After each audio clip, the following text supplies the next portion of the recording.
রমাদান আসার কয়েকদিন আগে তিনি রোজা রাখা বন্ধ করে দিতেন এবং রমাদানের প্রস্তুতি গ্রহণ করতেন।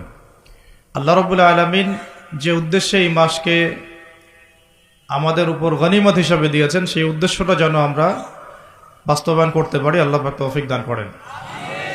সেই উদ্দেশ্যটা হচ্ছে কুতিবা আলাইকুমুস সিয়াম বা'দা আউযু বিল্লাহি মিনাশ শাইতানির রাজীম। আল্লাহ রাব্বুল আলামিন বলেছেন সূরা বাকারার মধ্যে, কুতিবা আলাইকুমুস সিয়াম, তোমাদের প্রতি সিয়ামকে ফরজ করা হয়েছে। কুতিবা মানে অবধারিত করা হয়েছে, ম্যান্ডেটরি করা হয়েছে, অপশনাল না, ইচ্ছা হইল রাখবা ইচ্ছা হইল রাখবা না এমন নয়। সিয়ামকে ফরজ করা হয়েছে কামা কুতিবা আলাল্লাযীনা মিন ক্বাবলিকুম, ঠিক যেভাবে তোমাদের পূর্ববর্তী উম্মতের উপরেও সওমকে ফরজ করা হয়েছিল। জানলাম সওম আমাদের উপরে ফরজ, জানলাম এই ফরজ আল্লাহ করেছেন, জানলাম এটা আমাদের উম্মতের উপর নতুন ফরজ নয়। এরকম সওম আগের উম্মতের উপরেও কে ছিল। উদ্দেশ্য লাআল্লাকুম তাত্তাকুন, যাতে করে তোমরা তাকওয়া অবলম্বন করতে পারো। উদ্দেশ্য লাআল্লাকুম তাত্তাকুন, যাতে করে তোমরা তাকওয়া অর্জন করতে পারো। সওমের উদ্দেশ্য লোক দেখানো আমল নয়, সওমের উদ্দেশ্য না খেয়ে থাকা নয়, সওমের উদ্দেশ্য পানি না খেয়ে থাকা নয়, স্ত্রী সহবাস ছেড়ে দেয়া না। সওমের উদ্দেশ্য এই সবগুলো কাজের মধ্য দিয়ে আল্লাহ পাকের ভীতি তাকওয়া অর্জন করা। কেমন? গতকাল হয়তো অনেকে রোজা ছিলেন, বৃহস্পতিবার ছিল, হয়তো অনেকে কাজা সওমগুলো রাখছেন বা অনেকে শাবানের সওমও রাখছেন। রোজা রাখা অবস্থায় আমরা কি পানি খেয়েছি, খাবার খাই, স্ত্রী সহবাস করি? খাবার খাওয়া হালাল না হারাম? পানি পান করা হালাল না হারাম? স্ত্রী, বিয়ে করা স্ত্রী, তাকে স্পর্শ করা বা তার সাথে সময় কাটানো হালাল না হারাম? সওম রেখে আল্লাহ পাকের সন্তুষ্টির জন্য আমি সব হালাল ছেড়ে দিলাম। কি ছাড়লাম? খাবার হালাল ছেড়ে দিলাম, পানি হালাল ছেড়ে দিলাম এবং স্ত্রী হালাল ছেড়ে দিলাম। যে হালাল আমি আল্লাহ রাব্বুল আলামিনের সন্তুষ্টির জন্য ছেড়ে দিলাম, সেই সওম রেখে কি আমি আল্লাহর হারামে লিপ্ত হতে পারি?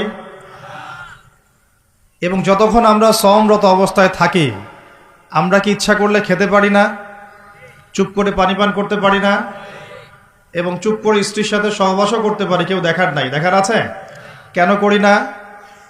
যে কারণে করি না ওই কারণটার নাম হলো তাকওয়া। বুঝাতে পারতেছি? যে কারণে করি নাই সেই কারণটার নাম কি? কেন করি নাই? কারণ আমি উপলব্ধি করেছি আমি খেতে পারবো না, আল্লাহ আমাকে দেখবেন।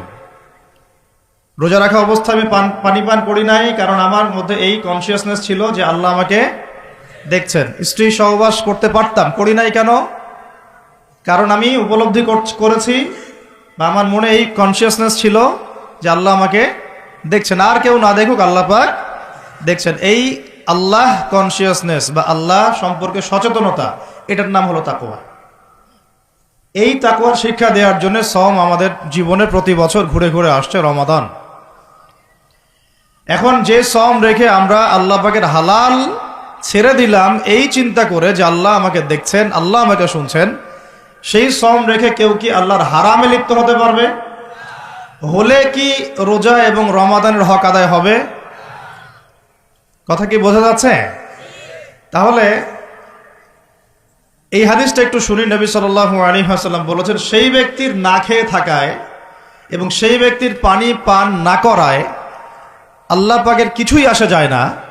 যে ব্যক্তি রোজা রেখে মিথ্যা বলা ছাড়তে পারে নাই, অশ্লীলতা ছাড়তে পারে নাই, হারাম ছাড়তে পারে নাই, সেই ব্যক্তির না খেয়ে থাকায়, সেই ব্যক্তির পানি পান না করায়, সেই ব্যক্তি যে স্ত্রী সহবাস করলো না, এগুলোতে আল্লাহ পাকের কিছুই যায় আসে না। যে ব্যক্তি রোজা রেখে মিথ্যা বলল, অশ্লীলতা প্রদর্শন করলো, অথবা গীবত করলো, অথবা আল্লাহ পাকের কাবায়ের ফাওয়াহিশে লিপ্ত হলো, তার মানে কুতিবা আলাইকুমুস সিয়াম কামা কুতিবা আলাল্লাযীনা মিন ক্বাবলিকুম লাআল্লাকুম তাত্তাকুন, এটা অর্জন করতে হলে রোজা রেখে আমাকে আল্লাহ পাকের সমস্ত হারাম ছেড়ে দিতে হবে। যে হালাল স্ত্রী আমি ছেড়ে দিলাম, সেই রোজা রেখে আমি হারাম ভাবে কোনো মেয়ের সাথে কথা বলতে পারি? অ্যাফেয়ার করতে পারে, কফি শপে বসতে পারে, বাইকে ঘুরতে পারে, জিনা করতে পারে? রোজা রাখার অর্থ হচ্ছে আল্লাহর সব হারাম ছেড়ে দেওয়া। এটাই রোজার শিক্ষা, লাআল্লাকুম তাত্তাকুন। আমরা প্রত্যেক বছর এই আয়াতের উপর বয়ান করি, খুতবা হয়, মিম্বর থেকে জুমার খুতবায় এই আলোচনাটা হয়। মূল কথাটা হচ্ছে এই উপলব্ধিটা আনা, আনতা আবুদুল্লাহ কাআন্নাকা তারাহ, তুমি এমনভাবে আল্লাহর ইবাদত করো যেন তুমি আল্লাহকে দেখতে পাচ্ছ। আল্লাহ আমাদের সামনে থাকলে বা আমরা যদি আল্লাহকে দেখতে পারতাম, আমরা কি বেনামাজি থাকতে পারতাম? আমরা কি সুদ খাইতে পারতাম? আমরা কি মেয়ের সাথে জেনা করতে পারতাম? সমকামিতার প্রমোশন দিতে পারতাম? ট্রান্সজেন্ডারের শরীফ শরীফা পাঠ্যপুস্তকে আনতে পারতাম? আমরা কি আল্লাহ পাককে যদি দেখতাম বেনামাজি থাকতে পারতাম? ঘুষখোর হইতে পারতাম? দুর্নীতিবাজ হইতে পারতাম? মানুষের হক নষ্ট করতে পারতাম? আল্লাহ নবীজি বলছেন, আনতা আবুদুল্লাহ কাআন্নাকা তারাহ, তুমি এমন ভাবে আল্লাহর ইবাদত করো যেন তুমি আল্লাহকে দেখছো। সুবহানাল্লাহ। এই চেতনা আসলে মানুষ হারামে লিপ্ত হতে পারবে না। হলেও তওবা করে ফিরে আসবে। হলেও কি করবে? সাথে সাথে তওবা করে ফিরে আসবে। আর ওয়াইল্লাম তাকুন তারাহু, তুমি যদি আল্লাহকে দেখতে না পারো, ফাইন্নাহু ইয়ারাক, জেনে রাখবা আল্লাহ তোমাকে দেখছেন। ঠিক যে উপলব্ধিটা আমরা রোজা রেখে অর্জন করি। আমরা খাই না, আমরা পানি পান করি না, তৃষ্ণায় গলা ফেটে যাচ্ছে, প্রচন্ড রোদ, ক্ষুধায় পেট চোচো করতেছে, খাই? কেন খাই না? কারণ আমরা উপলব্ধি করি আল্লাহ পাক আমাদেরকে দেখছেন। কেউ না দেখুক আল্লাহ দেখবেন। গোসল করার সময় পানি খাইতে পারতেছি না। তো এই চেতনাটা শিক্ষা দেওয়ার জন্যে রমাদান প্রতি বছর ঘুরে ঘুরে আসে। আল্লাহ পাক বলছেন, কুতিবা আলাইকুমুস সিয়াম কামা কুতিবা আলাল লাযিনা মিন ক্বাবলিকুম, এটা তোমাদের উপরে এখন ফরজ করা হয় নাই, তোমাদের আগের উম্মতের উপরেও ফরজ করা হয়েছিল, লাআল্লাকুম তাত্তাকুন, যাতে করে তোমরা তাকওয়া অবলম্বন করতে পারো। আর তাকওয়া সম্পর্কে নবীজি আরো একটা হাদিসে বলেছেন, আর তাকওয়া হা হুনা, তাকওয়া হা হুনা বলতে তিনি বুকের দিকে ইশারা করছেন, মানে তাকওয়া আপনার লেবাস পোশাকে না। আমি পাগড়ি জুব্বা পরে বসে আছি মানে এই না যে আমি আপনার চেয়ে বেশি মুত্তাকি, যদিও এটা তাকওয়ার পোশাক। মুত্তাকি মানুষটা ঢিলেঢালা পোশাক পরবেন, নবীর সুন্নত অনুসরণ করবেন, এটা একটা বৈশিষ্ট্য। কিন্তু এমন হতে পারে আমার চেয়ে আপনার তাকওয়া বেশি, হতে পারে কিনা? আর তাকওয়া হা হুনা, তাকওয়া কলিজার ভিতরে, কলমের ভিতরে। ওই আলহাজ টাইটেল লাগালেই যেমন জান্নাতে যাওয়া যাবে না, শুধু আলহাজ টাইটেল লাগালে কি জান্নাতে যাওয়া যাবে? আল্লাহ রাব্বুল আলামিন মানদণ্ড দিয়ে দিয়েছেন। মানদণ্ড, কে ভালো আল্লাহর কাছে, কে সম্মানিত, এটার মানদণ্ড আল্লাহ দিয়ে দিয়েছেন। ইন্না আকরামাকুম ইনদাল্লাহি আতকাকুম, তোমরা যত মানুষ পৃথিবীতে আছো তোমাদের মধ্যে আল্লাহর কাছে সবচেয়ে মকবুল, সম্মানিত, মর্যাদাবান মানুষ তারাই যারা এই তাকওয়ার পরীক্ষায় পাশ করেছে। তো এই তাকওয়ার শিক্ষাটা দেওয়ার জন্য রমাদান আসে। শিক্ষা নাম্বার 1, রোজা রাখবো রাখার মতো। রোজা রাখবো কি? যাতে তাকওয়া অর্জন করা যায়। রোজা রেখে আমি যেমন হালাল ছেড়ে দিয়েছি, রোজা রেখে আমাকে আমার সমস্ত হারাম ছাড়তে হবে। আর এই হারাম শুধু 1 মাস ছেড়ে দিব এমন না। ঈদের চাঁদ উঠে যাবে, শয়তান ছাড়া পাবে, আমরা আবার শয়তানের সাথে আতাত করে চলা শুরু করব, এটা রমাদানের শিক্ষা না। ওই শিক্ষাটাকে সারা বছর ধরে রাখতে হবে, এটা হলো রমাদানের শিক্ষা। আপনারা খেয়াল করে দেখবেন রমাদান মাসে অনেকে পরহেজগার হয়ে যায়, ঈদের চাঁদ ওঠার সাথে সাথেই আমরা আবার শয়তানের দাসত্ব শুরু করি। ঈদের দিন চাঁদ রাত বলি আমরা একটা কথা বলি না, ওই রাত্রেই প্রমাণ হয় যে শয়তান ছাড়া পাইছে। যেভাবে ধুমধারাক্কা গান বাজনার, বেলাল্লাপনার, পিকনিক টিকনিক এগুলো হয়, বোঝা যায় শয়তান এতদিন বন্দী ছিল 1 মাস, এখন ছাড়া পাইছে। তো 1 নাম্বার নসিহত, রোজা রাখতে হবে রাখার মতো, যে রোজা আমাকে তাকওয়ার শিক্ষা দিবে। আল্লাহ পাক আমাদেরকে এইভাবে রোজা রাখার তৌফিক দান করেন। 2 নাম্বার, আল্লাহ পাক তার আগে একটা কথা বলে নেই, এটা পরে ভুলে যাবো আর কি। এই যে শুনলেন কুতিবা আলাইকুমুস সিয়াম, কুতিবা আলাইকুমুস সিয়াম, শুনছেন? অনেকে তো জানে, এখানে তালেবে ইলম অনেকে আছেন, ওলামায়ে কেরামও আছেন, তাদেরকে ওয়াজ করার কিছু নাই আমার, আমি সাধারণ মানুষের জন্য বলছি। কুতিবা আলাইকুমুস সিয়ামের আগেও 2টা কথা আছে এই কিতাবে। সূরা বাকারার আয়াত বলছি, সূরা বাকারার মধ্যে কুতিবা আলাইকুমুস সিয়ামের আগেও কুতিবা আলাইকুম দিয়ে আরো 2টা কথা আছে, ঠিক আছে? এটা তো বুঝলেন কুতিবা আলাইকুমুস সিয়াম, সিয়াম ফরজ করা হয়েছে। ঠিক একটু আগে যাবেন, 2-1 পৃষ্ঠা আগে গিয়ে দেখবেন আল্লাহ পাক আয়াত নাজিল করেছেন কুতিবা আলাইকুমুল কিসাস, তোমাদের উপরে কিসাসকেও ফরজ করা হয়েছে। কি ফরজ করা হয়েছে? ওই যে কুতিবা আলাইকুমুস সিয়াম তো বুঝলো, এটা রোজা রাখতেছে 1 মাস, কুতিবা আলাইকুমুল কিসাস বুঝে না। কুতিবা আলাইকুমুল কিসাস আর কুতিবা আলাইকুমুস সিয়াম একই মিজানে না ভাইরা? বুঝতে পারতেছেন তো আপনারা? একই মিজানে, একই ওজনে না? তো কুতিবা আলাইকুমুল কিসাস, তোমাদের উপরে কিসাসকেও ফরজ করা হয়েছে। তোমাদের বলতে আমাদের সবার উপরে, মুসলিমদের উপরে। কিসাসটা কি? কিসাসটা কি? কেউ যদি কোনো ভাইকে অন্যায়ভাবে হত্যা করে, তাকেও সেভাবেই হত্যা করতে হবে, এটা হলো কিসাস। হাতের বদলে হাত, চোখের বদলে চোখ, কি কানের বদলে কান, এমনকি দাঁতের বদলে দাঁত, এর নাম কিসাস। আছে বাংলার জমিনে? আছে? কুতিবা আলাইকুমুস সিয়াম আছে আমাদের সমাজে, কুতিবা আলাইকুমুল কিসাস জাদুঘরে আছে। কোথায় আছে? ওটা ইমপ্লিমেন্ট করতে গেলে জাতিসংঘ বলবে যে আমরা মৌলবাদী হয়ে গেছি। আপনারা পড়েন প্রত্যেক রাতে তাবারাকাল্লাযী বিয়াদিহিল মুলক, তাই না? সূরা মুলক তো পড়েন রাতে, রাতের বেলা সূরা মুলক পড়ার অভ্যাস করেন। নবী সাল্লাল্লাহু আলাইহি ওয়াসাল্লাম এই সূরাটাকে বলেছেন এই সূরা কবরের আযাব থেকে বাঁচাই দিবে ইনশাআল্লাহ। উসমান রাদিয়াল্লাহু আনহু সামনে জান্নাত জাহান্নামের আলোচনা করা হলে তিনি কাঁদতেন না, খুব কম কাঁদতেন, কিন্তু কবরস্থানে কবর দেখলে তার দাড়ি অশ্রু দিয়ে ভিজে যাইত। কারণ এই জায়গায় যে পার পাবে সে সব জায়গায় পার পেয়ে যাবে ইনশাআল্লাহ। ওই জায়গার একাকিত্বে ওই আযাব থেকে বাঁচাবে একটা সূরা, কি নাম? সবাই মুখস্থ করবেন ইনশাআল্লাহ। মাত্র 30টা আয়াত আছে। নবীজি বলেছেন এই সূরা তার পাঠকারীর জন্য সুপারিশ করবে আল্লাহর সামনে, মানে সুপারিশ করবে আল্লাহ পাকের সাথে জোর করবে, না আমার পাঠকারীকে মাফ করে দাও, দিতেই হবে। এক পর্যায়ে আল্লাহ পাক মাফ করে দিবেন ইনশাআল্লাহ। তো এই সূরাটা 30টা আয়াত আছে। নবীজি বলেছেন আমার মন চায় সবাই যেন এই সূরাটা মুখস্থ করে। তো নবীর একটা মন চায়, আমরা সেটা করব না? 2টা সূরা আমাদের মুখস্থ থাকা দরকার সবার। বড় বড় সূরার কথা বলছি, ছোট ছোট সূরা তো আপনারা সবাই অনেকে জানেনই। একটা সূরা ইয়াসিন, একটা হলো সূরা মুলক। সূরা ইয়াসিন পড়বেন একেবারে সকালবেলা ফজরের পরে, এবং ইনশাআল্লাহ বড় বড় বুজুর্গানের দিন যারা ছিল তাদের ডেইলি রুটিনের মধ্যে সূরা ইয়াসিন থাকতোই থাকতো। এটা তেলাওয়াত করে তারা হাজত পেশ করতেন আল্লাহর কাছে, এবং এর ওসিলা আল্লাহ পাক ওই হাজত পূরণ করে দিতেন। এটা পরীক্ষিত আমল।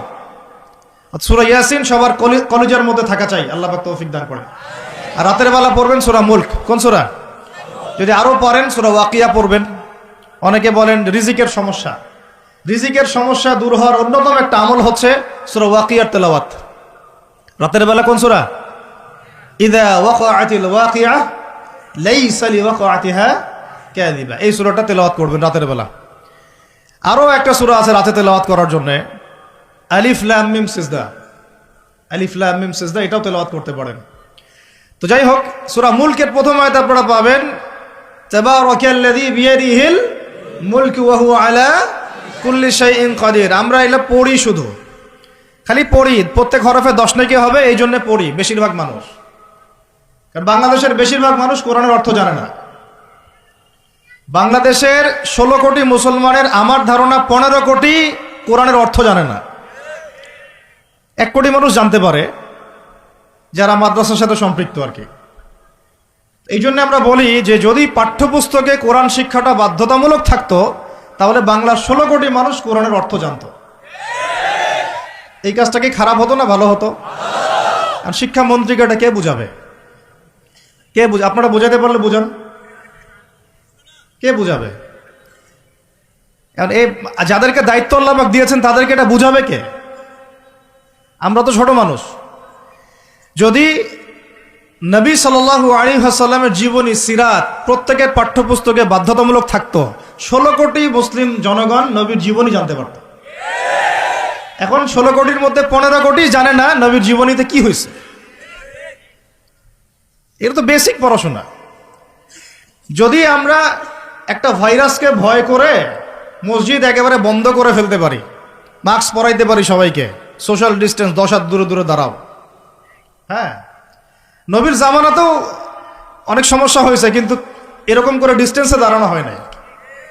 যাই হোক, এটা তো জাতিসংঘের আন্ডারে চলতেছে বিশ্বটা আর কি। তো এখন এটা যদি আমি চাপ দিয়ে করাতে পারি, তাহলে আমি পাঠ্যপুস্তকের মধ্যে নবীর সিরাত এবং কোরআন বাধ্যতামূলক করতে পারি না?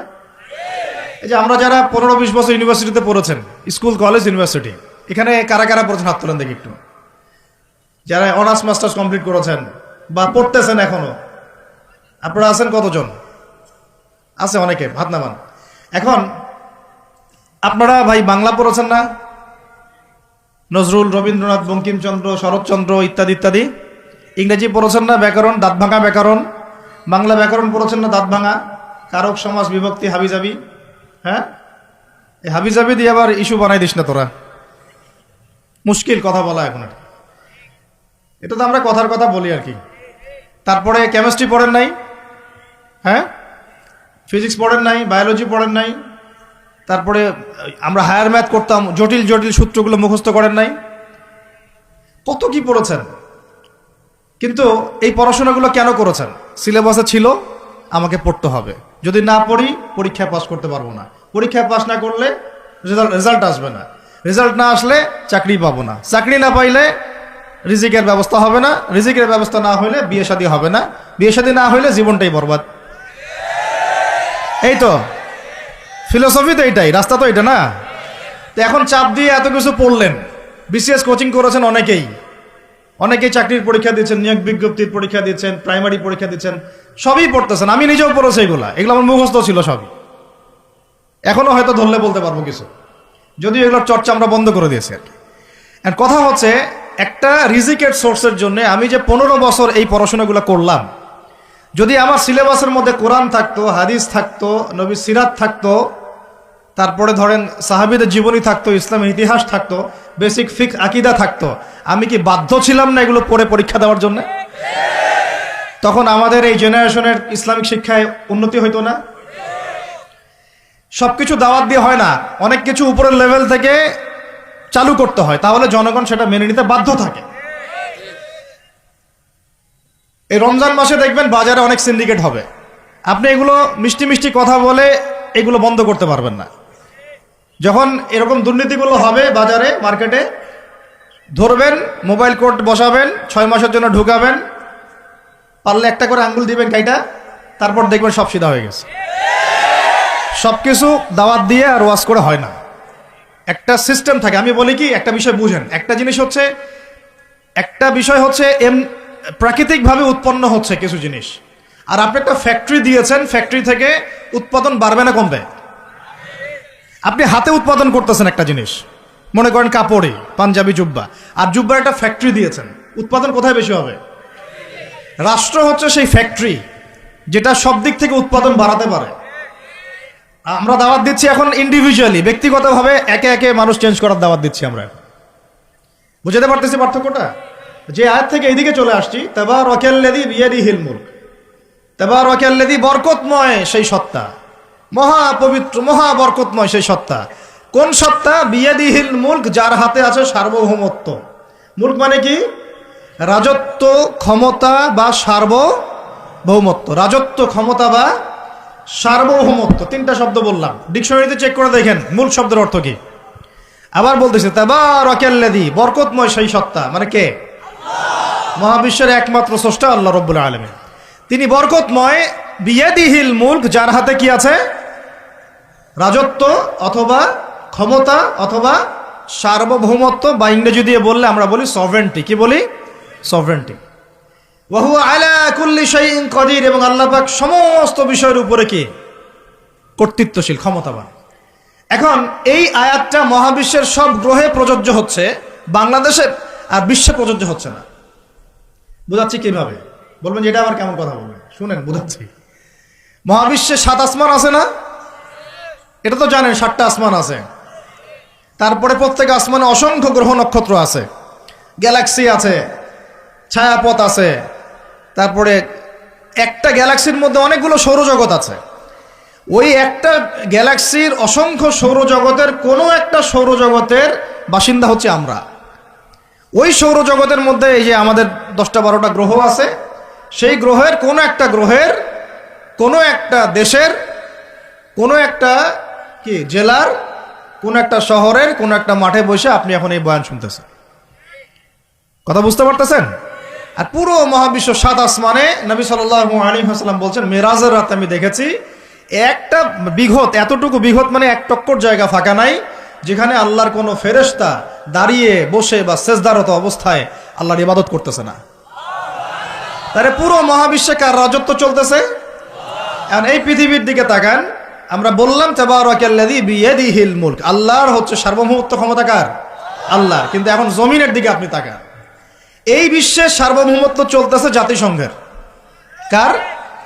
এই বিশ্বের রাজনৈতিক মোড়ল জাতিসংঘ। আপনি ইসলামিক বিধানের কথা যতই বলেন তারা মানবে না, সোজা কথা।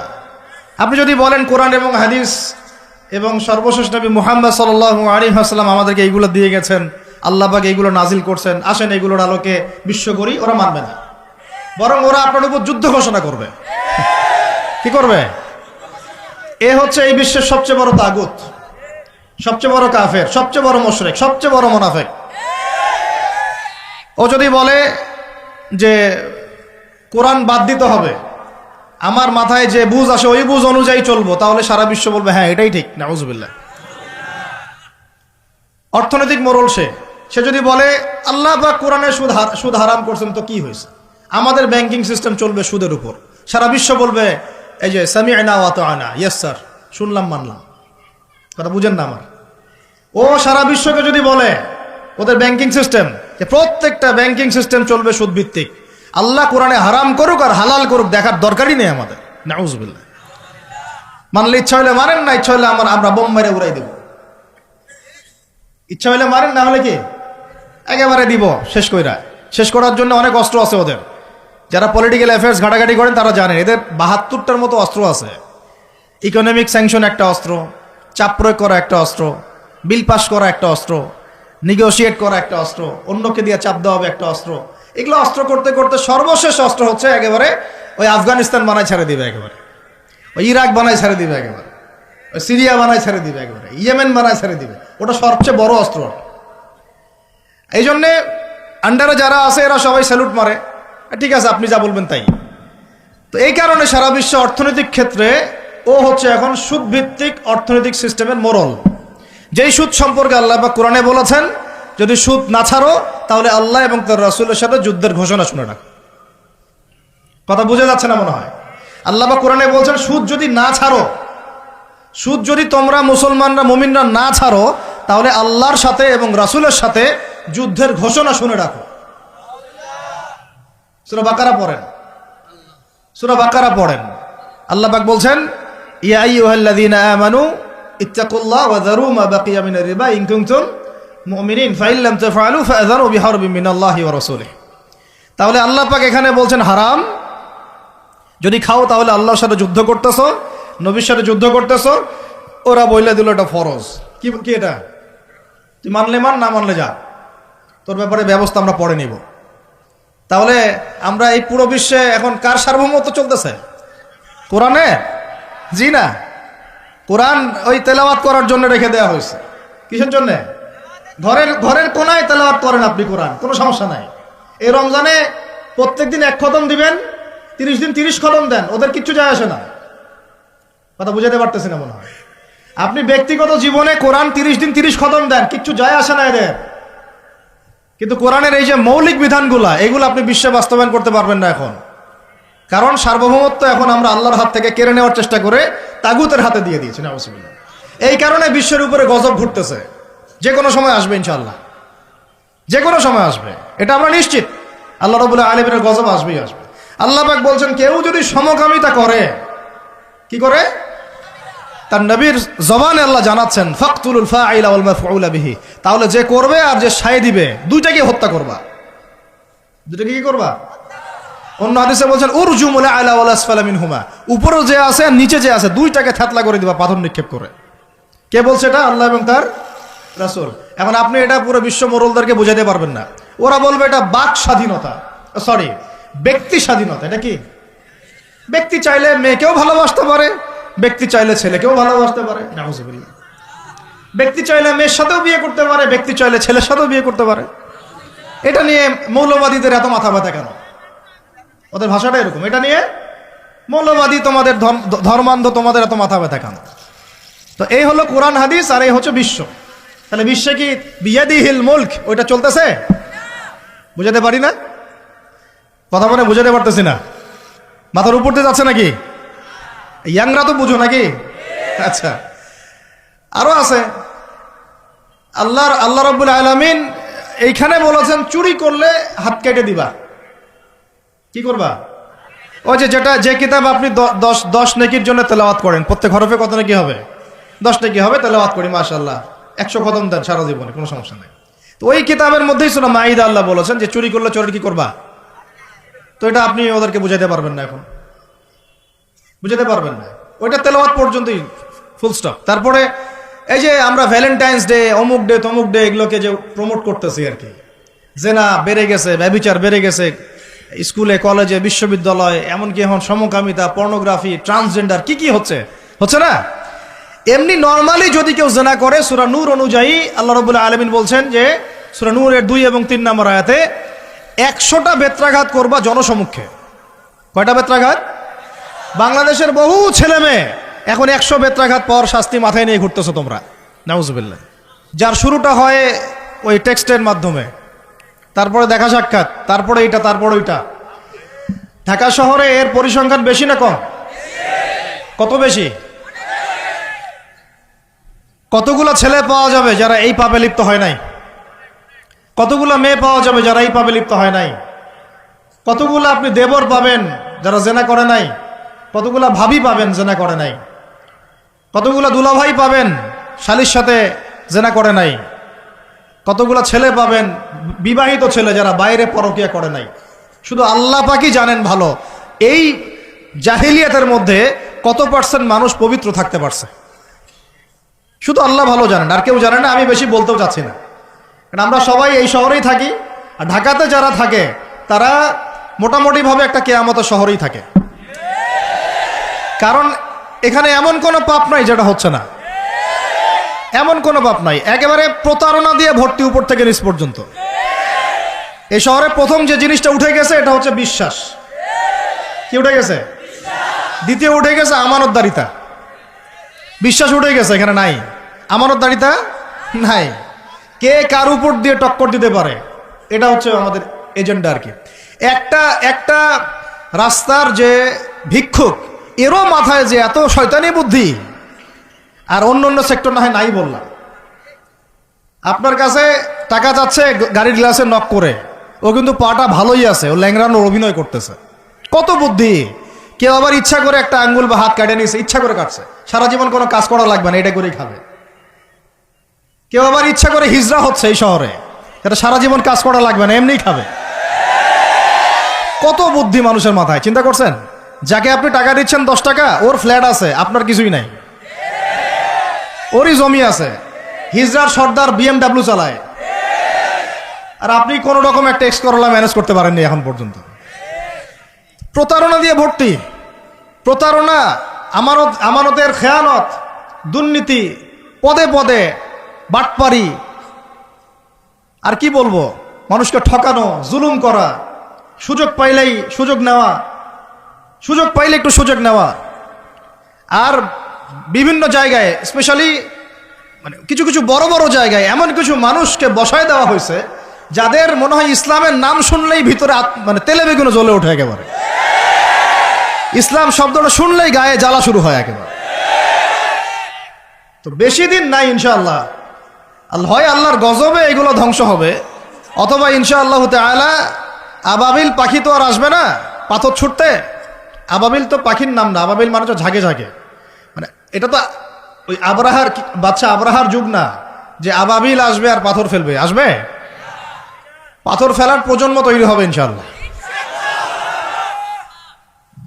মূল সমস্যাই হচ্ছে করাপশন, দুর্নীতি, মূল সমস্যাই। এটা যদি না থাকতো সারা বিশ্বে বাংলাদেশকে টক্কর দেওয়ার মতো কান্ট্রি খুব কমই থাকতো। কে না জানে এগুলা, সবাই জানে, আর আমরা মেনেও নিয়েছি এগুলা ভাই, চুপচাপ মনে মনে মেনে নিয়েছি যে ওইখানে গেলে এত দেওয়া লাগবে, ওইখানে এত না দিলে আমার এটা হবে না, ওইখানে এটা দিতে হবে, ওইখানে এটা করতে হবে, আমরা মেনেও নিয়েছি মাশাআল্লাহ। আর যখন জুলুম মানুষ মেনে নেয় তখন আরো বড় জালেমকে আল্লাহ পাক চাপায় দেয়। এই জন্য আমাদের এই অবস্থা সংশোধন হচ্ছে না। ইল্লা মাশাআল্লাহ, আল্লাহ যে কবে করবেন আল্লাহ ভালো জানেন।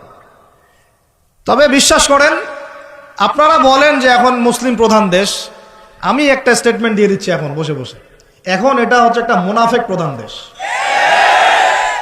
প্রমাণ করতে চাইলে আমার সাথে বসেন। মুনাফেকের আলামত যে কয়টা আছে, কি এক নাম্বার কি, কথা বললেই মিথ্যার উপর দাঁড়ায় আছেন সবগুলা। 2 নাম্বার, আমানত রাখলেই খেয়ানতের উপর খেয়ানত, খেয়ানতের উপর খেয়ানত। মনে করেন আমি একজন ইমাম সাহেব, আমি যদি আমার দায়িত্বে পালন ঠিক মতো না করে আমিও খেয়ানতকারী।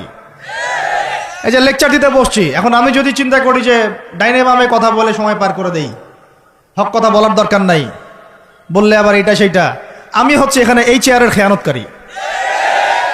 প্রত্যেকটা ক্ষেত্রে চলতেছে এগুলা। 3 নাম্বার হচ্ছে যখনই ওয়াদা করে কি করে বলেন তো, কয়জন ওয়াদা রাখি আমরা? কোন কোন সময় দেখা যায় অমুসলিম ওয়াদা রাখছে, মুসলমান রাখে নাই।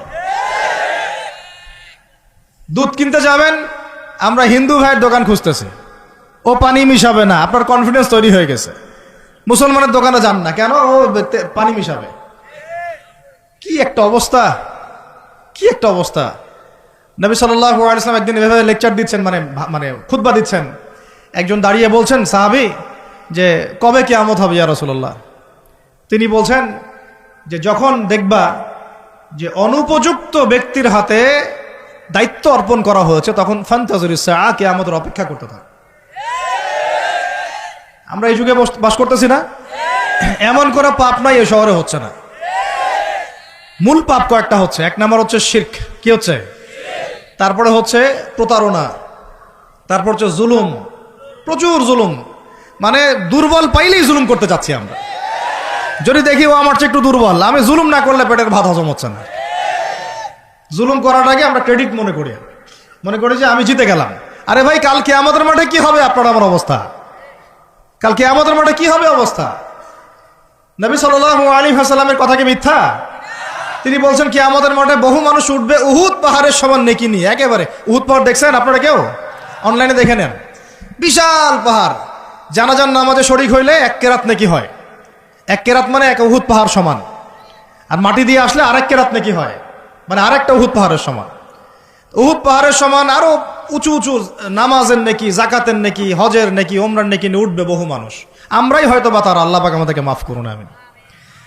ওঠার পরে বহু মানুষ সামনে দাঁড়ায় থাকবে। কাউকে গালি দিছে, কাউকে অন্যায়ভাবে মারছে, কাউকে রিমান্ডে নিয়ে একেবারে পেদানি দিছে, নির্দোষ ছিল। কারো নামে মিথ্যা মামলা দিছে, কারো নামে অপবাদ ছড়াইছে।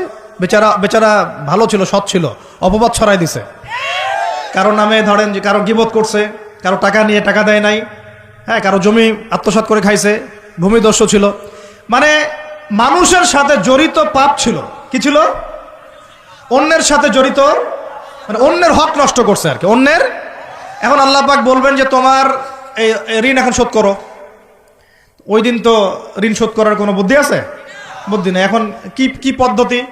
ফেরেশতাদেরকে বলা হবে এই ব্যক্তির আমল নামায় যে নেকিগুলো আছে, নামাজের নেকি, রোজার নেকি, হজের নেকি, জাকাতের নেকি, এইগুলা দিয়ে ওদের আমল নামা ভর্তি করো, যারা পাওনাদার দ্বারায় আছে। এই ভর্তি করতে করতে করতে করতে এক সময় দেখা যাবে এই ব্যক্তির আমল নামা ফাঁকা হয়ে যাবে। তখন কি হবে? ফেরেশতাদেরকে বলা হবে ওই যে যারা ভুক্তভোগী, ওদের আমল নামা থেকে গোনাহ নিয়ে এই ব্যক্তির আমল নামায় ঢালো, নাউজুবিল্লাহ। এরপরে ওই ব্যক্তিগুলো দেখা যাবে জান্নাতে চলে গেছে, মাজলুম ছিল পৃথিবীতে, ওই দিন সফল হয়ে গেছে, জান্নাতে চলে গেছে।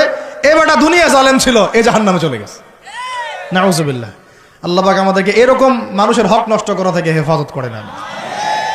ভাই, মানুষের হক নষ্ট করতে যায় না। নিজে আমল তো এমনিই কম, ভাঙাচুরা ইমান, মুনাফিকের মতো বসবাস করতেছি। এখন তো আমরা মুনাফিকের মতো বসবাস করতেছি এই দুনিয়াতে। এখন যারা আমার মনে হয় মন থেকে ইমানের দাবি করতে পারে শক্তভাবে যে হ্যাঁ আমরা ইমানদার, এরা হচ্ছে গাজ্জার ওই মুজাহিদ ভাইরা। বুঝেন না এই কথা? তারা মনে হয় দাবি করতে পারে যে হ্যাঁ আমরা ইমানদার। আমরা তো নেফাকের উপরে আছি এখন, আমরা তো স্বীকৃতি দিতে পারতেছি না, এখন সত্যকে স্বীকৃতিও দিতে পারি নাই। বরং আমরা মানচিত্র থেকে ফিলিস্তিনের মানচিত্র উঠাই দিলাম, দিয়ে যারা জালেম ওদেরটা প্রতিষ্ঠা করলাম। ওইটাও পাঠ্যপুস্তকে আসছে। আপনারা তো শুধু একটাই শুনে বসে আছেন, একটাই শুনে আছেন না আপনারা? শরীফ শরীফা তো আছেই, এইটাও একটা ইস্যু ছিল। আল্লাহ পাক আমাদেরকে চোখ খুলুন, আল্লাহ পাক আমাদের চোখ খোলার তৌফিক দান করেন। আর ভাই, বাইরের চোখ তো সবারই খোলা, ভিতরের চোখটা খোলার তৌফিক দান করেন। আমি অনেক ভিতরে চলে আসছি, বুঝাইতে চাচ্ছিলাম যে এই বিশ্বে এখন আল্লাহ পাককে সার্বভৌম ক্ষমতার অধিকারী মানা হচ্ছে না। এটা হচ্ছে বৈশ্বিক শিরক। রাজনৈতিক ক্ষেত্রে আমরা আল্লাহর সার্বভৌমত্ব মানছি না, অর্থনৈতিক ক্ষেত্রে আমরা আল্লাহর দেয়া বিধান মানছি না, শিক্ষা ক্ষেত্রে আমরা আল্লাহ পাকের দেয়া শিক্ষানীতি মানছি না, সংস্কৃতির মধ্যে আমরা আল্লাহর সংস্কৃতি মানছি না, ব্যক্তি জীবনে, ইবাদতের জীবনে, পারিবারিক জীবনে, সামাজিক জীবনে আমরা আল্লাহ পাকের সার্বভৌমত্বকে বাদ দিয়ে মানুষের সার্বভৌমত্ব প্রতিষ্ঠা করেছি। আর আমরা তেলাওয়াত করতেছি তাবারাকাল্লাযী বিয়াদিহিল মুলক, আবার পড়তেছি কুলিল্লাহুম্মা মালিকাল মুলক, হে বলুন হে রাজত্বের অধিকারী, তুতিল মুলকা মান তাশা ওয়া তানজিউল মুলকা মিম্মান তাশা। আয়াতটা জানেন না আপনারা? সূরা আলে ইমরানে আছে। তো আমাদের কথা আর বাস্তবতার মধ্যে অনেক ফারাক। আল্লাহ পাক আমাদেরকে কোরআন গভীরভাবে অনুধাবন করার তৌফিক দান করেন। খালি তেলাওয়াত করলেই হবে না ভাই, এর অর্থটা জানতে হবে। অর্থ না জানলে পরে তেলাওয়াত করলে নেকি হবে না, এটা বলি নাই আমি। বলেছি শুধু তেলাওয়াত করলেই পুরো হক আদায় হয় না, শুধু তেলাওয়াত করলেই পুরো হক আদায় হয় না, 100 বার হয় না।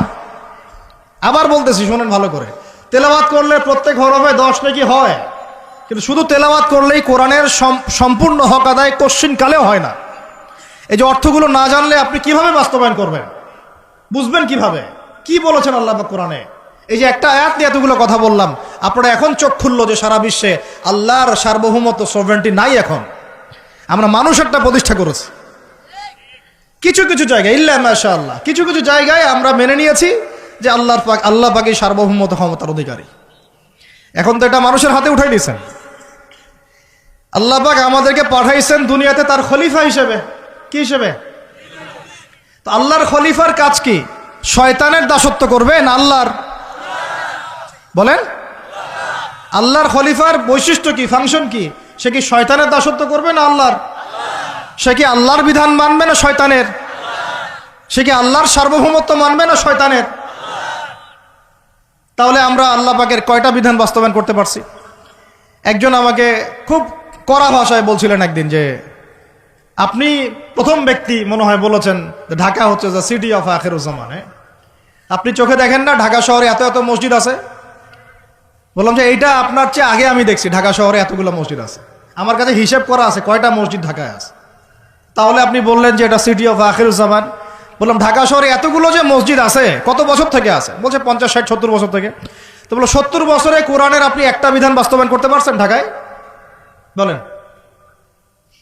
পারছেন? ঢাকা শহরে কি চোরের হাত কাটা হয়? ঢাকা শহরে কি ওই যে জেনার শাস্তি দেওয়া হয়? মদ পান করলে 40 লাঠি দেওয়া হয়? ব্যভিচার করলে রজম দেয়া হয়? সমকামিতা করলে রজম দেয়া হয়? ধর্ষণ করলে প্রকাশ্যে মৃত্যুদণ্ড দেয়া হয়? মসজিদ দিয়ে কি করবেন আপনি এখন বলেন? এতগুলো মসজিদ দিয়ে কি করবেন? মসজিদে আমরা নামাজ পড়ি, ব্যক্তিগত ইবাদত। আর মানুষের বাঙালিকে কারা জানি বুঝাইছে সারা জীবন যত ইচ্ছা পাপ কর, শেষ জীবন একটা মসজিদ বানায় যাইস বা মসজিদের সভাপতি হয়ে থাকিস। ঠিক আছে, যত ইচ্ছা কর, যা ইচ্ছা কর, সুদ খা, ঘুষ খা, সব কর, শেষে একটা মসজিদ বানাই দিস। কারণ হাদিসটা হচ্ছে মান বানা লিল্লাহি মাসাজিদান বানাল্লাহু বাইতান ফিল জান্নাহ। কেউ যদি আল্লাহর জন্য একটা মসজিদ বানায়, আল্লাহ পাক তার জন্য জান্নাতে একটা ঘর বানাবে।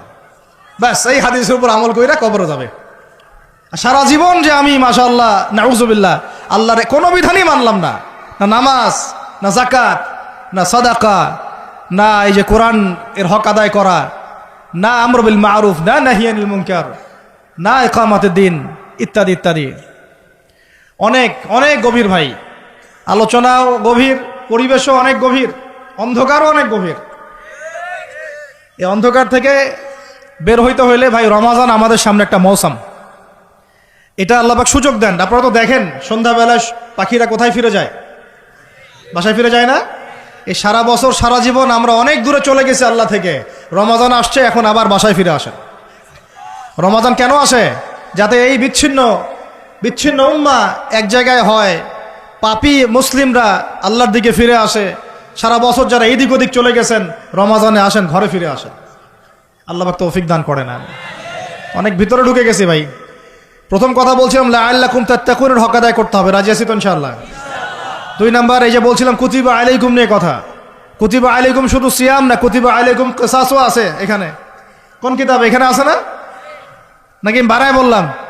আর এই কোরআন তো ভাই সবারই বাসায় আছে, কেন মানতে চান না? এত কেন ভনিতা কোরআনের সাথে? আর বাঁচবই বা কতদিন আমরা? সর্বোচ্চ 100 বছর। ভাই সবাইকেই তো একা একা আল্লাহর সামনে দাঁড়াইতে হবে, তাহলে এত ভনিতা কিসের? এত নেফাকি কেন? এত অস্বীকৃতি কেন? ইসলাম নিয়ে এত অ্যালার্জি কেন? আল্লাহ রসুল এবং ইসলামের নাম শুনলে গা জ্বলে কেন? কোরআন সুন্নাহর বিধানের কথা শুনলে কেন মনে হয় যে বাঁকা চোখে তাকান কেন? না জানি আবার কি বলতেছে, কোন জঙ্গি আসলো, কোন সন্ত্রাসী আসলো, এগুলো কি শুরু করছেন? এটা কোরআনের কথা, হাদিসের কথা, আল্লাহর কথা, রসুলের কথা। এখানে এইসব শব্দ প্রয়োগ করেন কেন? কবরে কি আমরা যাব, আপনারা যাবেন না? আপনাদেরকে হিসাব দেওয়া লাগবে না? কি মনে করতেছেন আপনারা? আর এই উম্মার বিজয়ের জন্য কি শুধু আমাদের একার দায়িত্ব না, সবার দায়িত্ব আছে? সবাই মিলে তো শক্ত হাতে একটা হাতল ধরলে না ইসলাম বিজয় হবে। তা আল্লাহ পাক যে ক্ষমতা যাদেরকে দিয়েছেন, কেন আপনারা বুঝতে চেষ্টা করেন না যে আল্লাহ রাব্বুল আলামিনের কাছেই সার্বভৌম ক্ষমতা, তার বিধান বাস্তবায়ন করেন, আল্লাহ পাক আপনাদেরকে আরো শক্তিশালী করবেন ইনশাআল্লাহ।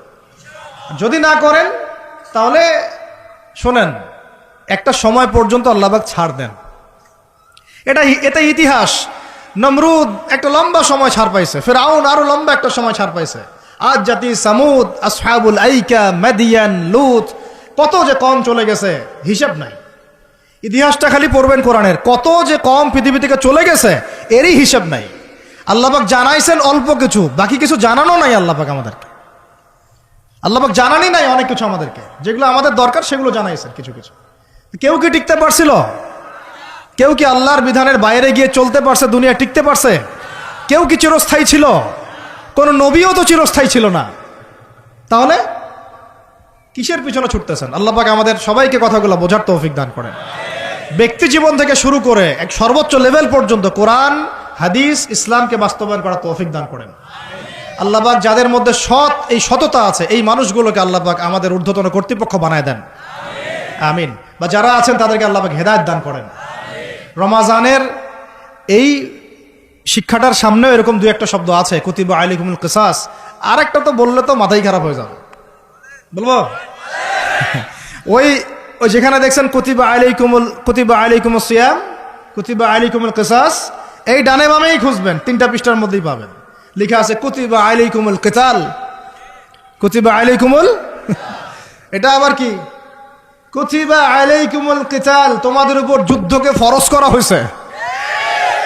কি ফরজ করা হয়েছে? একা একা আপনি করবেন না, একা একা করবেন না। ইসলামিক রাষ্ট্র করবে, ইসলামের রাষ্ট্রের আমির করবে, তার নেতৃত্বে জনগণ করে, একা একা বিচ্ছিন্নভাবে করে না। কুতিবা আলাইকুমুল কিতাল, এইটা যখন মুসলমানরা ছেড়ে দিয়েছে, ওই সময় থেকে এই মাইর খাওয়ার যুগ শুরু হয়েছে। অটোম্যান এম্পায়ারটা সর্বশেষ ওই ফাইট করছিল ওই পশ্চিমাদের সাথে, পরাজিত হয়ে যায় তারা প্রথম বিশ্বযুদ্ধে 1914 থেকে 17-18-র মধ্যে। এরপরে ওই যে ব্রিটেন দখল করে জেরুজালেম, বেলফোর্ট ডিক্লারেশন হয়, তারপরে ইহুদিদেরকে ওই জায়গাটা ছেড়ে দেয়। এরপর থেকে যে 100 বছর হলো, আমাদের খিলাফা পতনের 100 বছর হয়ে গেছে। কত বছর? এটা একটা আশারও কথা। আশার কথা কেন? প্রত্যেক 100 বছর পর পর আল্লাহ পাক পরিবর্তন নিয়ে আসেন, এটা ইতিহাস ঘাটলে পাবেন। 100 বছর পর পর আল্লাহ রাব্বুল আলামিন বড় বড় পরিবর্তন পৃথিবীতে নিয়ে আসেন। তো যেহেতু খিলাফা পতনের 100 বছর হয়ে গেছে, আশা করা যায় সামনে কিছু ভালো কিছুই হবে ইনশাআল্লাহ। ওই অটোম্যানদেরকে 1917 সালে 14 থেকে 17-র মধ্যে পরাজিত করে বাইতুল মুকাদ্দাস, যেখানে দেখতেছেন অক্টোবর থেকে এই পর্যন্ত মনে হয় 40,000 ছাড়াই গেছে, প্রাণহানি ছাড়া যায় নাই। বেশিরভাগই নারী আর শিশু, বেশিরভাগই কি? নবী সাল্লাল্লাহু আলাইহি ওয়াসাল্লাম তার জীবদ্দশায় মনে হয় 97টা থেকে 98টা যুদ্ধ করেছেন। কয়টা? এটা তো জানেন না। আমরা শুধু জানি নবী সাল্লাল্লাহু আলাইহি ওয়াসাল্লাম মিষ্টি পছন্দ করতেন, মিসওয়াক করতেন, তারপরে ডান কাঁধে শুইতেন, হ্যাঁ, সাদা জামা পছন্দ করতেন, দাড়ি রাখতেন, এগুলো আমরা জানি মাশাআল্লাহ। ওনার সিরাত পড়েন, ওনার জীবনীটা পড়ে দেখেন, 97 থেকে 98টাতে তিনি নিজে লিড দিয়েছেন, তিনি হয় লিড দিয়েছেন না হলে অন্য কোনো সাহাবীকে পাঠিয়েছেন, মানে গাজওয়া অথবা সারিয়া। এখন এই 100টার মতো যুদ্ধে আপনি দেখবেন না কোনো নারীকে হত্যা করা হয়েছে বা কোনো শিশুকে হত্যা করা হয়েছে, আপনি খুঁজে পাবেন না। একটা ইতিহাস দেখাতে পারবেন না যে মুসলমানদের হাতে কোনো শিশুকে হত্যা করা হয়েছে বা কোনো নারীকে হত্যা করা হয়েছে, আঘাত করা হয়েছে। শুধু আলী রাদিয়াল্লাহু আনহু একদিন এক নারীকে ধরেছিলেন, কারণ নবী সাল্লাল্লাহু আলাইহি ওয়াসাল্লাম বলেছিলেন যে অমুক জায়গায় এক মেয়েকে পাবা, ওই মেয়ের কাছে একটা চিঠি আছে, ও গুপ্তচর বৃত্তি করেছে, ওই চিঠি সে মক্কায় পৌঁছে দিতে চাচ্ছে, ওকে রাস্তায় ধরবা, ওর কাছ থেকে চিঠি আদায় করবা। কথা বুঝতে পারছেন? উনি গেলেন, দেখলেন হ্যাঁ ঠিক ওই জায়গায় এক মেয়ে আছে, এই চিঠি বের করো। আর নাই, আমার কাছে কোনো চিঠি নাই। তিনি বলছেন যদি চিঠি বের না করো তাহলে কিন্তু প্রয়োজনে একদম সব সার্চ করে চিঠি বের করবো কিন্তু। তো পরে ভয়ে সে চিঠি দিয়ে দিছে। এই একটাই ঘটনা পাওয়া যাচ্ছে যে মেয়েদের সাথে যুদ্ধক্ষেত্রে আচরণ। আর এই পুরো 100টা বা 98টা সারিয়ার গাজওয়ায় নবী সাল্লাল্লাহু আলাইহি ওয়াসাল্লাম সাহাবীদের হাতে একটা শিশুও মানে নিহত হয় নাই, একটা মহিলাও নিহত হয় নাই। যদি কোনো দলিল পান আমাকে জানায়েন, যদি আমার জ্ঞানে কমতি থাকে, আপনারা যদি দলিল পান আমাকে জানায়েন, আমার জানা নাই। আর আপনি দেখতেছেন অক্টোবর থেকে এই যে এটা কি মাস, মার্চ, এই যে 5, 6, 7 মাসের মধ্যে আপনি দেখতেছেন যে 40-42 হাজার মুসলমানকে মারা হচ্ছে, তার মধ্যে বেশিরভাগই নারী আর শিশু। নারী আর শিশু, এগুলো দেখলে তো ঘুম হয় না আমাদের, কিচ্ছু করার নাই, তামাশা দেখতেছি সবাই বসে বসে। আর যাদের করার ছিল এরা বসে খ্যাপসা খায়। কি খায়? ওরা ওই সিনেমা হল উদ্বোধন করে, মদের বার ওপেন করে, হ্যাঁ সুবহানাল্লাহ। পাশে নবী সাল্লাল্লাহু আলাইহি ওয়াসাল্লাম শুয়ে আছে, চিন্তা করেন, সাহাবীরা রাদিয়াল্লাহু আনহুম আজমাইন তারা শুয়ে আছেন। ওখানে গেলে মুমিনদের চোখের পানি ছেড়ে দেয় মানুষ। কি একটা অবস্থা! ওইখানে আল্লাহর ঘর বাইতুল্লাহুল হারাম। অনেকে আবার বলে কি করার আছে আমাদের কিছুই করার নাই। হ্যাঁ, তো ওই জন্য একদিন বলছিলাম তো কিছু করার নাই, তাহলে নেইমারকে নিয়ে এসে ফুটবল খেলাও। ওটাও চলতেছিল। হ্যাঁ, বিভিন্ন বলিউড তারকা, হলিউড তারকা এসে কনসার্ট করতেছে, এগুলা করেন, কিছু করার নাই তো। বেশি না, আপনারা যদি একটু জিও পলিটিক্স পড়েন দেখবেন 10টা, বেশি না 10টা মুসলিম কান্ট্রি যদি একসাথে হয়, 10টা মুসলিম কান্ট্রি যদি একসাথে হয় বা একটা টেবিলে বসতে পারে, এই 10টা মুসলিম কান্ট্রির কাছে যে পরিমাণ সৈন্য আছে, যে পরিমাণ অস্ত্র আছে, যে পরিমাণ জ্বালানি আছে, যে পরিমাণ তেল আছে, আর যে পরিমাণ গ্যাস আছে, আর বাকি কথা নাই বললাম, এই ইসরায়েলের মতো 100টা দেশের সাথে মোকাবেলা করতে পারত। একটা বাচ্চার রক্তের বদলা নেওয়া যাইতো, একটা বোনের ইজ্জতের বদলা নেওয়া যাইতো। শুধু ওই ইমানদার কোন ওমর আল্লাহ পাক এখন আমাদের কাছে দেন নাই। কারণ কেন দেন নাই জানেন? কারণ আমরা তো আর তার সাহাবীদের মতো না। আমরা যদি সাহাবীওয়ালা জিন্দেগি আবার শুরু করি, আল্লাহ পাক ওমর ইবনুল খাত্তাবও পাঠাবেন ইনশাআল্লাহ। বুঝাতে পারতেছি না?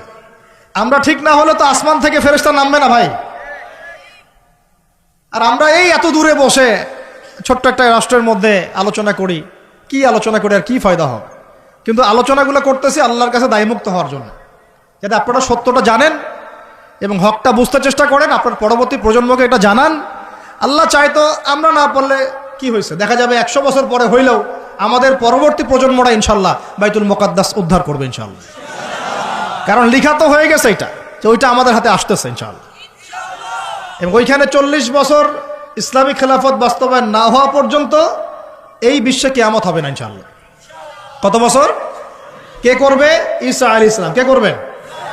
ঈসা আলাইহিস সালাম। তার সাথে সঙ্গ দিবেন ইমামুল মাহদি। এটা হবে সামনে।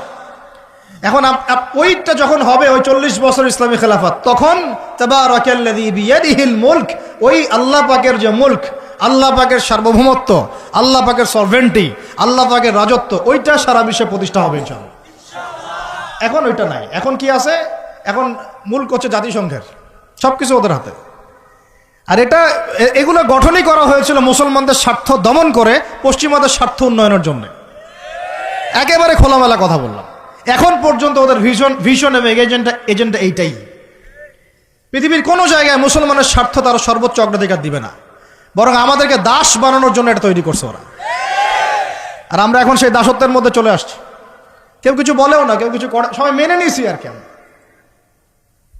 আলোচনা করে লাভ নাই। আপনারা প্রত্যেকটা ঘরে ঘরে একটা করে আইয়ুবের জন্ম দেন, আলোচনা করে লাভ নাই। এত প্রত্যেকটা মা বোনকে বলবো একটা করে বাচ্চা দেন আমাদেরকে আইয়ুবের মতো, একটা করে বাচ্চা দেন তারেক বিন জিয়াদের মতো, একটা করে বাচ্চা দেন আমাদেরকে বিন কাসিমের মতো। ইনশাল্লাহ আজ না হোক 100 বছর পরে হলেও ইনশাল্লাহ বিশ্বের শাসন ক্ষমতা আমাদের হাতে আসবে ইনশাল্লাহ। তার আগ পর্যন্ত আমরা কেউ স্বাধীন না। তো এখানে কুতিবা আলাইকুমুস সিয়ামও আছে, কুতিবা আলাইকুমুল কিসাসও আছে, কুতিবা আলাইকুমুল কিতালও আছে। ওইটা ছাড়ার পর থেকে আজকে আমাদের এই অবস্থা হয়েছে। এখন ওইদিকে তো আমরা যাইতে পারবো না, এখন আমাদের শক্তি নাই। অতএব ওই আলোচনা না ফুল স্টপ রাখলাম। এখন এই মাসে আমরা কি আল্লাহর দিকে ফিরে আসতে পারি কিনা? অন্তত যারা নামাজ আমরা কাজা করছি বা অলসতা দেখাচ্ছি, রমজান মাসে 5 ওয়াক্ত পাক্কা নামাজি হইতে পারবো তো ইনশাল্লাহ? ফরজ নামাজের সাথে সাথে সুন্নত আর নফলগুলোর পাবন্দ হইতে পারবো তো ইনশাল্লাহ? রমজান মাসে দাড়িটা ছাড়তে পারবো তো ইনশাল্লাহ? পোশাক চেঞ্জ করতে পারবো তো ইনশাল্লাহ? সুদ ছাড়তে পারবো তো ইনশাল্লাহ? সমস্ত জেনা ছাড়তে পারবো তো ইনশাল্লাহ? সমকামিতার এগুলো ধার কাছেও তো যাবো না ইনশাল্লাহ? মাপে কম দেওয়া ছাড়তে পারবো তো ইনশাল্লাহ? যত রকম দুর্নীতি সুদ ঘুষ ছাড়তে পারবো তো ইনশাল্লাহ? রমজান মাসে আমরা আবার ওই পাখিদের মতো, পাখিরা যেমন ঘরে ফিরে, আমরা আল্লাহর কাছে ফিরবো তো ইনশাল্লাহ? কয়েকটা কাজ খালি বলে শেষ করে দিচ্ছি ভাই। সুবহানাল্লাহ। আল্লাহ পাক বলেন ওয়া ইযা সাআলাকা ইবাদি আন্নী ফাইন্নী করিব। আমার বান্দারা হে নবী যদি তোমাকে জিজ্ঞাসা করে আমার সম্পর্কে, তাদেরকে জানিয়ে দিও যে আমি কাছে আছি। সুবহানাল্লাহ। কোথায় আছি? খুবই কাছে। উজিবু দাওয়াতাদ দাঈ ইযা দাআন। যখন দোয়াকারী দোয়া করে আমি তার দোয়া শুনি। কে শোনে? কবরে শয়িত মানুষ শুনে?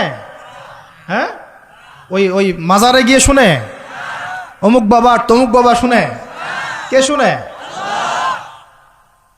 ইন্নী করিব উজিবু দাওয়াতাদ দাঈ ইযা দাআন ফালইস্তাজিবু লি ওয়াল ইউমিনু বি লাআল্লাহুম ইয়ারশুদুন। ঠিক আছে না একটা? অতএব আমি যেহেতু বান্দার দোয়া শুনি, তারাও যেন আমার ডাকে সাড়া দেয়। আল্লাহর ডাক মানে কি? হাইয়া আলাস সালাহ, এটা আল্লাহর ডাক না? যাকাত ফরজের ডাক, যাকাত দিবে, আল্লাহ পাক আহ্বান করছেন না? রমাদান মাস এসেছে রোজা রাখো, কার আহ্বান এগুলো? তো আমি যখন ডাকবো সেও যেন আমার ডাকে সাড়া দেয়। আর ওয়াল ইউমিনু বি, এবং আমার প্রতি ঈমান রাখে, এতে করে তারা সুপথ প্রাপ্ত হবে ইনশাআল্লাহ। তাহলে রোজা রেখে আমরা কি করব? আমরা বেশি বেশি আল্লাহর কাছে দোয়া করবো ইনশাআল্লাহ। 3টা কাজ তো পেয়ে গেলাম।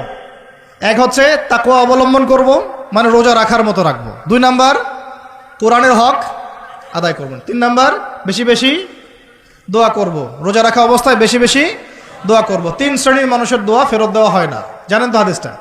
এক শ্রেণী হচ্ছে রোজাদার, আরেক শ্রেণী হচ্ছে মুসাফির, আরেক শ্রেণী ওই যে মাজলুমের দোয়া, এটা বিফল যায় না। আরও এক শ্রেণী আছেন অন্য হাদিসে, পিতা মাতার দোয়া সন্তানদের জন্য, এটা আল্লাহ পাক ফেরত দেন না। আমরা যারা পিতা মাতা হয়েছি সন্তানদের জন্য বেশি বেশি দোয়া করবেন, আল্লাহ পাক তৌফিক দান করেন। তো এই 3টা কাজের বাইরে আমি আরো 7টা কাজ বলে দিচ্ছি রমজান মাসে করবেন, ঠিক আছে ইনশাআল্লাহ? 4 নাম্বার, বেশি বড় করছি, খালি পয়েন্টগুলো বলছি। 4 নাম্বার হচ্ছে রমজান মাসে বেশি থেকে বেশি মানুষকে ইফতারি করানোর চেষ্টা করবেন। এই যে যুব সমাজ যারা আছেন, ইফতারের প্রজেক্ট রেডি করবেন।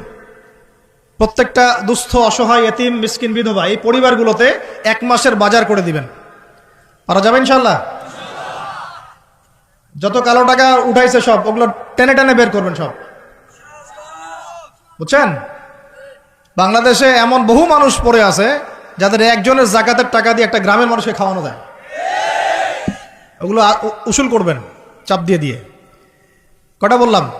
4টা। বেশি বেশি মানুষকে ইফতার করানো। 5 নাম্বারটা আমার খুবই পছন্দের একটা আমল, এবং সবার সামর্থ্য হয়তো হবে না, তবে আমরা নিয়াত করি, আল্লাহ পাক নিয়াতেই বরকত দিবেন ইনশাআল্লাহ। রমজান মাসে বাইতুল্লাহ জিয়ারত, রমজান মাসে বাইতুল্লাহ জিয়ারত, যাদের সামর্থ্য আছে আল্লাহ পাক যেন তৌফিক দান করেন। আল্লাহ পাক যারা নিয়াত করেছেন তাদের কাজকে যেন আসান করেন, সফরকে নিরাপদ করেন, এবং আমাদেরকে বেশি থেকে বেশি বাইতুল্লাহ জিয়ারতের তৌফিক দান করেন। যারা নিয়াত করেছি জীবনে অন্তত একটা বার হলেও আল্লাহ পাক যেন তাদেরকে হজ করার তৌফিক দান করে।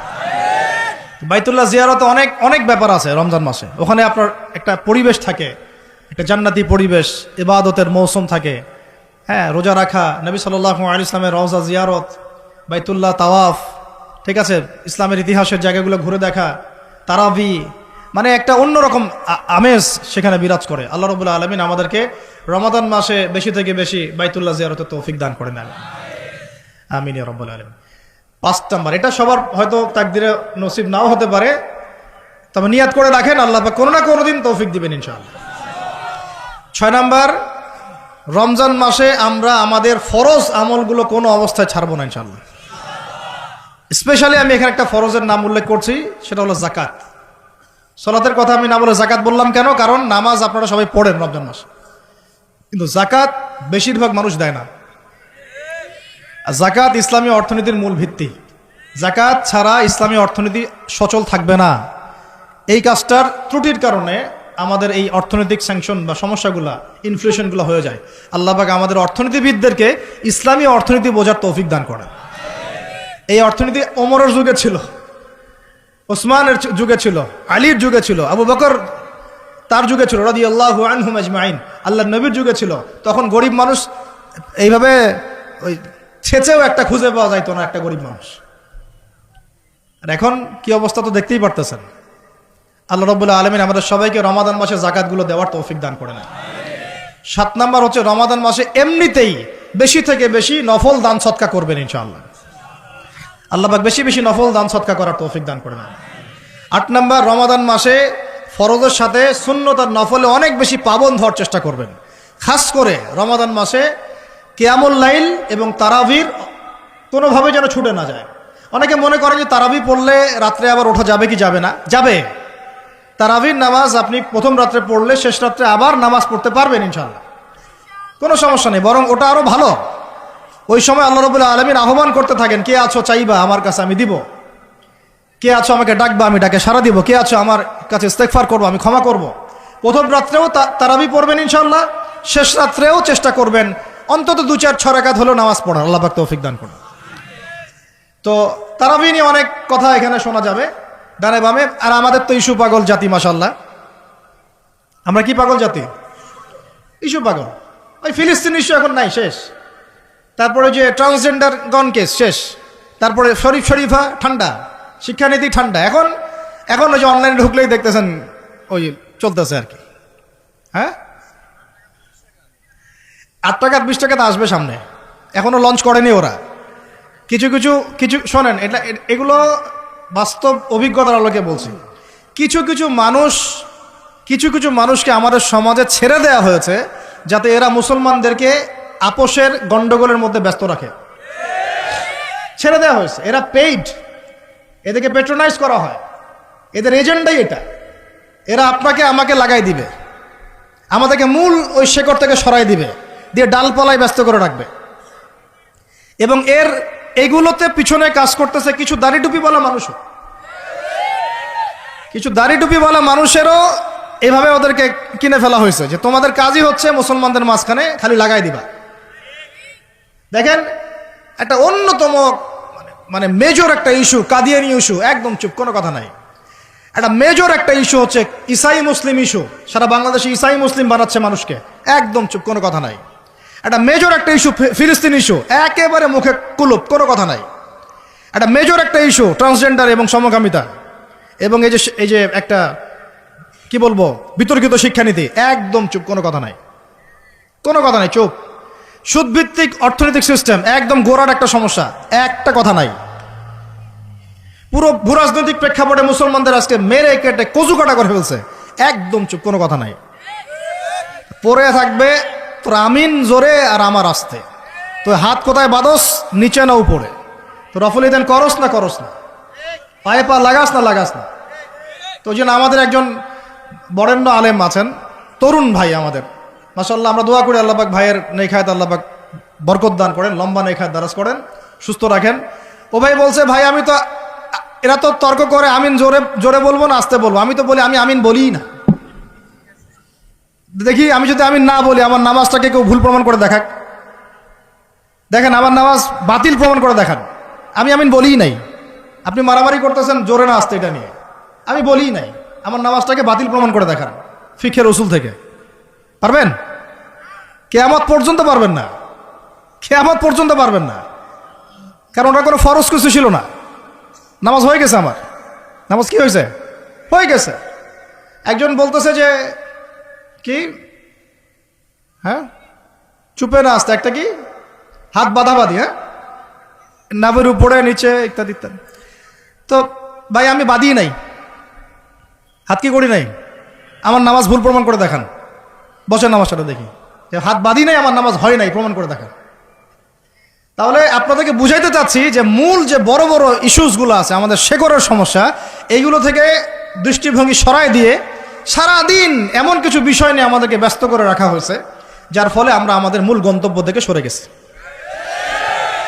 আরো 100 বছর এভাবে চলতে থাকেন তাহলে নাকি ভাই? আরো 10-20 বছর এভাবেই যাক নাকি? চোখ খুলেন ভাই, চোখ খুলেন, চোখ খুলেন, কলবের চোখটা খুলেন, মূল জায়গায় আসেন। মূল জায়গা হচ্ছে আমাদের তাওহীদ, মূল জায়গা আমাদের সুন্নাহ, মূল জায়গা আমাদের নবীর দ্বীনের ইকামত, মূল জায়গা আমাদের নবীর দ্বীনের দাওয়াত এবং এটা প্রতিষ্ঠার জিহাদ। মূল জায়গা হচ্ছে অর্থনীতি সমৃদ্ধ করা, মূল জায়গা হচ্ছে সুদ থেকে আমাদেরকে বের হয়ে আসা, মূল জায়গা হচ্ছে আমাদের দুর্নীতিগুলো কমানো, মূল জায়গা আমাদের শিক্ষানীতিগুলো ঠিক করা। মূল জায়গা কোনগুলা? এগুলো কি আপনাদেরকে বুঝাইতে হবে? আল্লাহ পাক আপনাদেরকে বোঝার তৌফিক দান করেন, আমিন। তো এগুলো নিয়ে অনেক তর্ক হবে, আমি আমার মতো করে বলে দিচ্ছি। তারাবির নামাজ পড়বেন জামাতে, 1 নাম্বার কিসে? 2 নাম্বার পড়বেন 20 রাকাত। কয় রাকাত? কেউ যদি বলে আমি কম পড়ি, বলবেন সমস্যা নাই, পড়েন, কোনো সমস্যা নাই। কেউ যদি বলে আমি আরো বেশি পড়ছি, পড়েন, কোনো সমস্যা নাই। কোনো সমস্যা? কোনো সমস্যা নাই, পড়ুক। আপনি 20 রাকাত পড়েছেন, কিন্তু কেউ যদি বলে 20 রাকাত বেদাত, তখন সমস্যা আছে। কারণ উসমান রাদিয়াল্লাহু আনহু যদি 2 আজান দিতে পারেন, আমার দিতে কোনো আপত্তি নাই, আমার দিলে কোনো গোনা, আমি বেদাতি হব। যদি আমি বেদাতি হয়ে যাই, তাহলে উসমান রাদিয়াল্লাহু আনহুকেও বেদাতি বলতে হবে, নাউজুবিল্লাহ। এটাও বাংলাদেশের মানুষ বলেছে, নাউজুবিল্লাহ, আস্তাগফিরুল্লাহ। সাহাবীও বেদাত করছে, নাউজুবিল্লাহ। তো এগুলো থেকে দূরে থাকবেন, বুঝবেন, মুহাক্কিক আলেম চিনতে হবে আপনাদেরকে। আর উমর ইবনুল খাত্তাব যদি নিজে 20 রাকাত পড়ে থাকেন জামাতে, আমার পড়তে কোনো আপত্তি। ব্যাস, আপনি যদি কম পড়েন কোনো সমস্যা নাই, পড়তে পারেন। আপনি যদি বলেন আমি আরো বেশি পড়ি, কোনো সমস্যা নাই, পড়তে পারেন। আরেকটা বিষয় করবেন, খতমে তারাবি, খতমে কোরআন পড়বেন। কি পড়বেন? কোরআনটা খতম করবেন। আল্লাহ রাব্বুল আলামিন এই 8টা কাজ করার তৌফিক দান করে। আর 2টা বাড়াই দিব, বিরক্ত হচ্ছেন? আর 2টা বাড়াই দিব। 9 নাম্বার, এটা হচ্ছে রমাদান মাসে 8টা কি মনে আছে আপনাদের? আমি তো ভুলে যাচ্ছি, আমার সাথে বলেন তো। 1 নাম্বার কি বলছিলাম? তাকওয়া অবলম্বন করবো ইনশাল্লাহ, ঠিক আছে ভাই? 2 নাম্বার কি বলছিলাম জানি? কোরআনের হক আদায় করা। 3 নাম্বার বেশি বেশি দোয়া করা। 4 নাম্বার কি বলেছিলাম? হ্যাঁ যদি সম্ভব হয় বাইতুল্লাহ জিয়ারত, ওমরা করা। 5 নাম্বার বলেছিলাম বেশি বেশি মানুষকে ইফতার করানো। 6 নাম্বার কি বলেছিলাম? জাকাতগুলো দিয়ে, সবগুলো ফরজের পাবন্ধ হওয়া, স্পেশালি জাকাতগুলো দিয়ে দেওয়া। 7 নাম্বার বলেছিলাম বেশি বেশি দান সদকা করা। 8 নাম্বারে কি বলেছিলাম? এই তারাবি সালাত এবং নফল আমলগুলো বাড়ানো। তারাবি সালাত পড়বেন, নফল আমল সুন্নত আমল বাড়াই দিবেন, আল্লাহ পাক তৌফিক দান করেন, আমিন। 9 নাম্বার বলতে চাচ্ছিলাম যে প্রত্যেকটা এলাকা থেকে, প্রত্যেকটা মসজিদ থেকে, প্রত্যেকটা মাদ্রাসা থেকে রমাদান মাসে বিনামূল্যে কোরআন শিক্ষার কার্যক্রম চালু করে। পারা যাবে ইনশাআল্লাহ?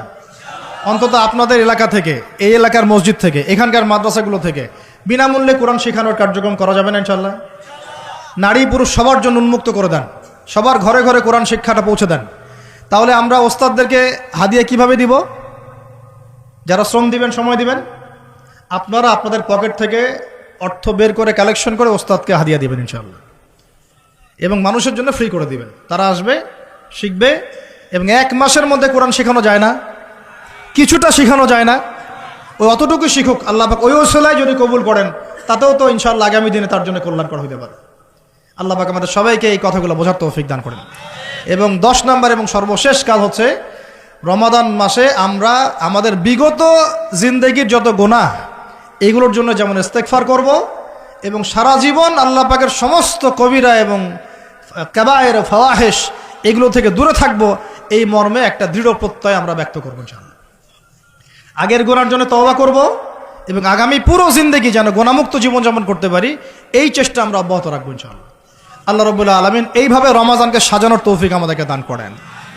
আমরা দোয়া করি আল্লাহ পাক যেন আমাদের সবাইকে রমাদানে সুস্থ রাখেন, নিরাপদে রাখেন এবং সুস্থতার সাথে, নেক হায়াতের সাথে, উদ্দীপনার সাথে, উৎসাহের সাথে রমাদান মাসের এই সমগুলো রাখার তৌফিক দান করেন।